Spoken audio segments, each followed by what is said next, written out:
state of Florida is now free to ban abortions after 6 weeks, and that's according to a new ruling by the state Supreme Court. Now, the new law, which can now go into effect, impacts nearly all abortions at 6 weeks, which is before most women even know that they're pregnant, which is effectively a full-blown abortion ban.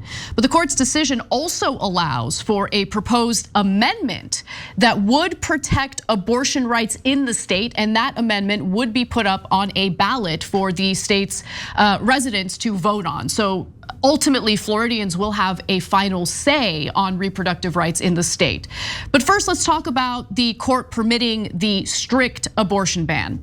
So back in 2022, Ron DeSantis signed a 15-week abortion ban passed by the GOP-controlled state legislature, which was almost immediately challenged in the courts. Then in April of 2023, just weeks before he announced that he was planning to run for president, he signed a ban after 6 weeks.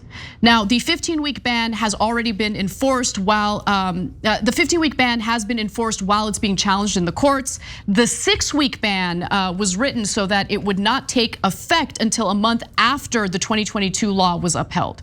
So yesterday, the conservative-leaning court found 6-1 that the 15-week abortion ban enacted in 2022 was constitutional.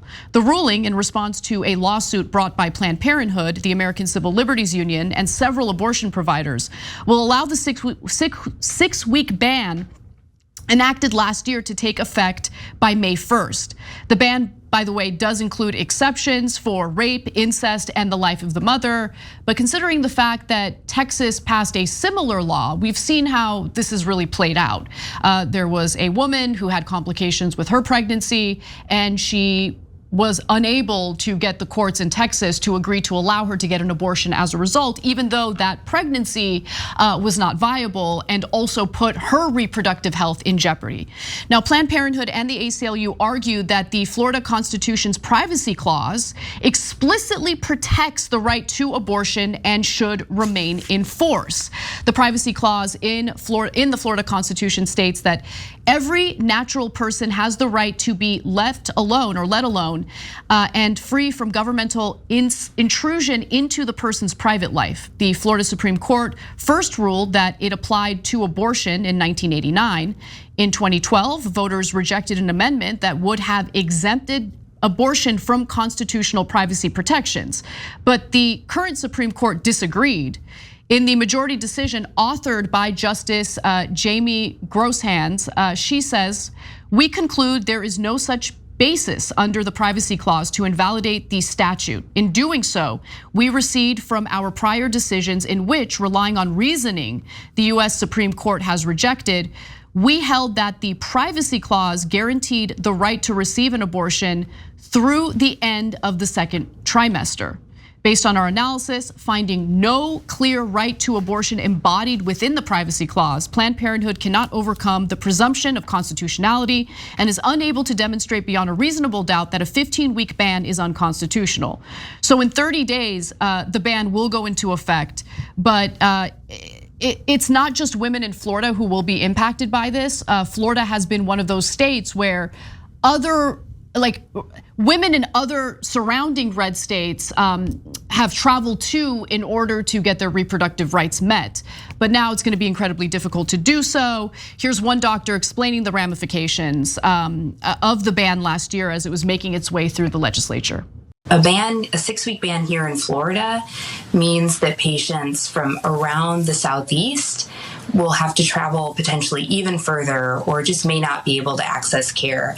Every week, we're seeing patients from Alabama, Georgia, Texas, Arkansas, Louisiana, who travel hundreds of miles to Florida, which is the nearest place for them often to access care, so that they can get the care that they need. So certainly the 6-week ban will be devastating here and around the Southeast. So before we get to the ballot initiative that could actually save reproductive rights in Florida, I wanted to have you weigh in, Cenk, because Look, there's the real world ramifications for human beings, for women in this case, but there are also some political ramifications for the Republican Party should this actually go through and be implemented in the state of Florida. We know that Republicans have already suffered electoral losses as a result of their stance on reproductive rights. And the Biden camp is kind of salivating over this because they see this as a campaign cry, essentially, to get people to vote for him in Florida. Pausing here to deliver some honest truth as we do in our news coverage as well. TYT is facing challenges, guys, as the entire industry is. You know who could make the difference? You. If you hit the join button below, it's gonna make all the difference and keep us in business. We appreciate you, thank you. So two different issues here. One is between the courts and the legislature in Florida, and the other is a political issue that Anna's referring to. First of all, I don't know if you'll be surprised, but I actually don't think that the courts are wrong here. So I'm not a conservative. I don't think that there should be. I think Roe v. Wade was great legislation and wasn't legislation, but it should have been. And so I'm as pro-choice as it gets. But they're saying, well, the Supreme Court said there's no right to privacy in this context. Well, what are they supposed to do, right? And I don't even think that that's a bad argument, to be honest. So, but that doesn't mean the legislators. What the court is saying is we're deferring to the legislators because there is no constitutional issue here. That doesn't mean the legislators have to take away your right to privacy and a right to abortion and reproductive rights and the ability to control your own body, right? They're choosing to do that. That's why they're the bad guys. So if you live in Florida and you vote for a Republican, they're gonna take away your right to choose what to do with your body. That's now a stone cold fact. It doesn't matter if you're offended by how I phrased it. It's a fact. Republicans in Florida are against women controlling their own bodies, and they will take that freedom away from you. They act as kind of a Gestapo, looking for who's pregnant, was it a miscarriage, was it an abortion? I'm gonna judge you, judge your whole life, judge how you handled the pregnancy. Did you ever smoke, did you drink, did you, etc. Then I'm gonna blame you, I'm gonna put you in jail. And I'm gonna capture your body because I don't believe in freedom. So here we are back in the South, okay? So that's who the Republicans are, and I understand it. Now, when it gets to the politics of it in terms of Democrats versus Republicans, well, guys, we're all screwed. We're caught in the middle here. There's no one to vote for. They're all monsters. They're all, work for their donors to begin with. So that's a stone cold fact. So Democrats, if you want me to lie on your behalf and say you're angels, you're not. You'll do anything a donor tells you to do, okay? Now, having said that, the Republicans, you just can't vote for them. So we're left with a choice of, do I hold my nose, my ears, my eyes, everything, and just vomit all the way through the entire process and vote for a Democrat? Or do I not vote at all? Because you can't vote Republican. Republican means, yeah, take my freedom and I now serve you. I'm your servant and you could do whatever you want with my body and then judge my whole life. I'm a woman, I don't count. What's incredible? So after Republicans, no chance I'd ever vote for monsters like that. What's incredible is they're still operating as though, what was it called? The moral majority is still incredibly powerful and influential. Their own voters, Republican voters, want to keep abortion legal in the first trimester, the majority of them, right? When you poll everyone in the country, regardless of political affiliation, 2/3 of Americans want to maintain reproductive rights. And that has been manifested in previous elections. The midterm election was supposed to be a red wave, and it wasn't a red wave, partly because of the backlash the Republican Party was facing due to these anti-abortion laws that have passed in various states. And so, much like other red states that have taken this issue to the ballot box with a ballot initiative, I suspect that Floridians are going to strike down the possibility of a 6-week abortion ban in the state of Florida. I could be wrong, and if I'm wrong, I'll come on the show and I'll admit that I'm wrong.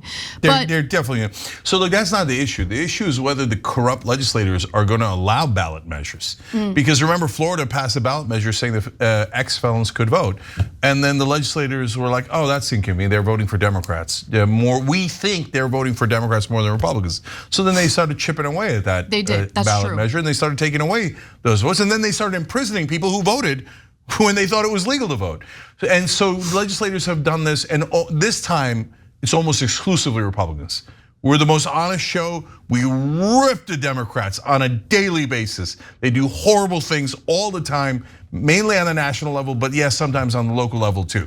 But when it's ballot initiatives, it's almost always Republican legislators go, I don't like it. They passed an anti-corruption one in South Dakota saying you can't take lobbyist gifts anymore. They're like, well, so what? And they ripped it up and they said, we're gonna take the gifts anyway. We're Republicans, we're corrupt and we're proud. So here, they'll try to take away your votes in Florida. You're nuts to vote for a Republican, totally nuts. They're even more corrupt than the Democrats and they hate your freedom. They want their version of religion to control everything you do in your life. Why would I vote for that? That's insanity. I'm not in your stupid, look, your religion is not stupid or smart. It's yours, it's not mine, okay? And for me to follow your rules, no, that's the exact opposite of the point of this country. It's not just about women, it's about the idea, does your interpretation, and almost always a barbaric interpretation of your religion, control all of our lives or not? And if you vote Republican, you're saying, yes, I want some random evil person to interpret the Bible and make all of us do their stupid interpretation. No deal. So just a few details on the amendment that voters in Florida will be able to make a decision about. So the court did rule 4-3 that a proposed constitutional amendment that would guarantee the right to abortion before viability, usually around 24 weeks, could go on the November ballot. Now, how would it be written? What would it do exactly? Well, the proposed constitutional amendment that will be on the November ballot says, no law shall prohibit, penalize, delay, or restrict abortion before viability or when necessary to protect the patient's health as determined by the patient's healthcare provider. It provides for one exception that is already in the state constitution. Parents must be notified before their minor children can get an abortion. And if you're wondering, well, how do the people of Florida feel about, keeping reproductive rights intact? To pass, keep in mind they need 60% of voters in November to vote in favor of that constitutional protection. According to a November University of North Florida poll, 62% of voters indicated that they would vote yes on the abortion rights ballot measure. More than half of Republican respondents, 53%, said that they would vote affirmatively. So that poll does have a margin of error of 4.37%, but honestly, the results of the poll didn't surprise me, considering you see similar trends nationally when these polls are done by other pollsters, including Gallup, Pew. You get the point. Okay, so look, I ask Democratic voters all the time, why do you bother to go into a primary to vote for a corrupt establishment Democrat? Why do you get out of bed to be like, oh, rah, rah, I hope that they give ExxonMobil even more subsidies? What's the goddamn point? So I ask Republican voters now, if 53% of you want reproductive freedom, then why are you all voting for Republican politicians who are universally against reproductive freedom? What's wrong with you? That's what primaries are for.